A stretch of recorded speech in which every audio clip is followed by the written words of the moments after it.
So Andrew, welcome. Thanks for joining us. Thank you for having me.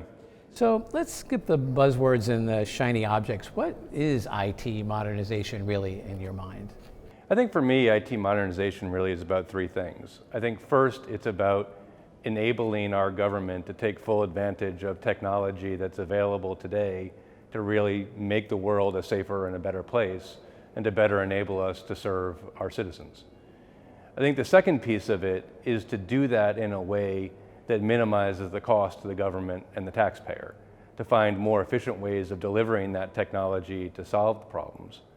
And I think the third piece is around sort of simplification of the skills that are needed to actually maintain that enterprise, so that we don't always have sort of this war for talent or the insufficient workforce needed to actually take advantage of that technology.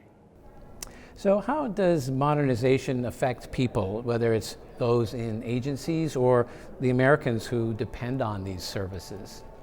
I think in a couple of ways. I think, first of all, I think technology has enabled citizens to really adopt much more of a self-service approach to how they interact with the government over the years. So you think about online tax filing, you think about online reservations at national parks, the ability to gain access about the status of your benefits and your claims with Social Security or Veterans Administration.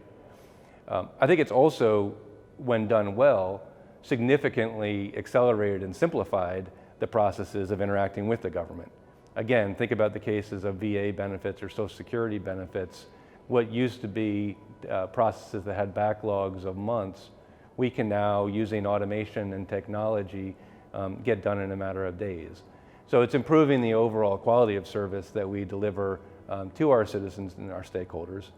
And I think finally, it's also making the world a safer place, right? With the advent of artificial intelligence and machine learning and Internet of Things and 5G, we are actually able to detect threats, whether they be terrorist threats, law enforcement threats, or probably most relevant today, the issue of pandemic and health-related issues. We're actually able to use technology to improve the fundamental security and safety of our people. What would you say is the biggest story in federal IT modernization today? I think that the biggest story is really two for me. I think that the government, like the commercial world, are really going through two fundamental shifts today. The first is the move from what had been private data centers and all these data centers around the world to adoption of cloud technology. And that's bringing with it, I think, real improvement in performance, real cost savings to the government and the taxpayer, and much increased agility in terms of the ability to release new capability out to the field. I think the second area is what we call the cognitive enterprise, which is really in terms of how we use data and how we use artificial intelligence, how we use machine learning to fundamentally improve the ways in which services are delivered. And I think there are use cases of that across all different industries. In defense, you see it in terms of areas in terms of autonomous vehicles, drones, the use of artificial intelligence in terms of predictive maintenance to improve the readiness of the fleet, all the way to the human capital space in terms of how you end up optimizing who gets deployed where, when.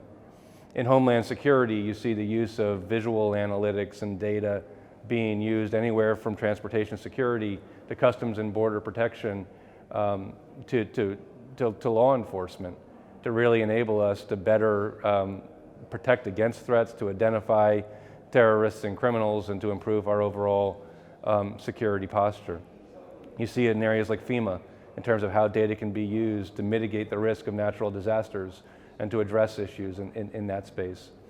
And in the civilian areas, in the healthcare areas, you see artificial intelligence being used behind the scenes in terms of diagnoses, in terms of development of vaccines and treatments. And I think you're going to see that accelerate over the years in terms of how we end up using data to drive much better decision-making and much better service to our stakeholders. And finally, what's the biggest risk agencies face today with their IT? I think the biggest risk they face today is around security. I think as we move more and more of our workloads into the digital world, we are also exposing our data and our processes to the risk of hacking or other kinds of nefarious purposes from foreign state actors. So I think one of the things we need to be doing in all of the work we do is making sure that we are embedding security in everything, all the way down to the bit and chip level, and all the way up.